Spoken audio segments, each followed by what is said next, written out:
আসসালামু আলাইকুম। সবাই কেমন আছেন? আলহামদুলিল্লাহ আমি অনেক ভালো আছি। আমি আসলেও নিত্য নতুন ব্লগ ভিডিও বানাই। আপনাদেরকে আজকে কিছুদিন যাবৎ কোনো ভিডিও দিতে পারতেছি না।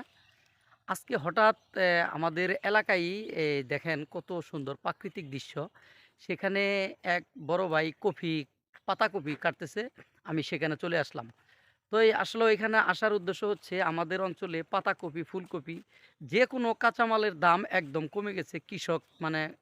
কৃষকের কথা আর কি বলবো? কৃষকের কথা বলতেই নেই। কৃষক একদম অসহায় হয়ে গেছে। কারণ যেকোনো ফসলের দাম একদম সস্তা হয়ে গেছে।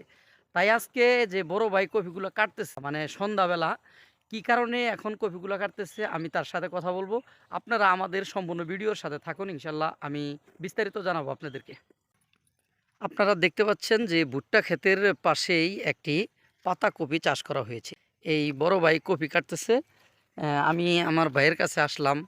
হ্যাঁ, ভাইজান, এই বলেন। যে পাতাকপিগুলো কাটতেছেন, এখন তো আসলে কোনো হাটবেলা না। আপনি এখন এই পাতাকপিগুলো কোথায় নিয়ে যাবেন? গরুর খাওয়া লাগবো, তাছাড়া আর বুদ্ধি নাই। 8 টাকা, 10 টাকা, 6 টাকা একটা কপি বিক্রি করা যায়। দেখা যায় যে খরচ বাদে আহে না 5 টাকা, তাহলে গরুর খাওয়ানি ভালো বিক্রি করার থেকে। আচ্ছা, আপনি বলতে চাচ্ছেন যে কপিগুলো এখন এই সময় যে কেটে নিচ্ছেন, এগুলা গরুর জন্য নিচ্ছেন। হ্যাঁ, গরুর জন্য। তো কি সামনে রমজান, এখন যেকোনো সবজির দাম বাড়বে না কমবে? আরো কমবো। শাক সবজির দাম একটু বাড়বো, তরকারির দাম আরো কমবো। এভাবে এই কফি কেটে নিয়ে যাচ্ছে রাস্তায়।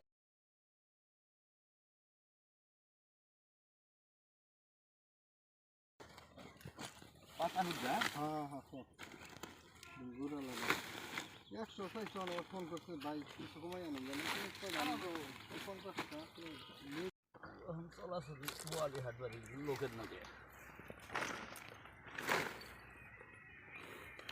দোকান পর হিন্দিকে আমি ঘুরে ফিরে বাদ দেয়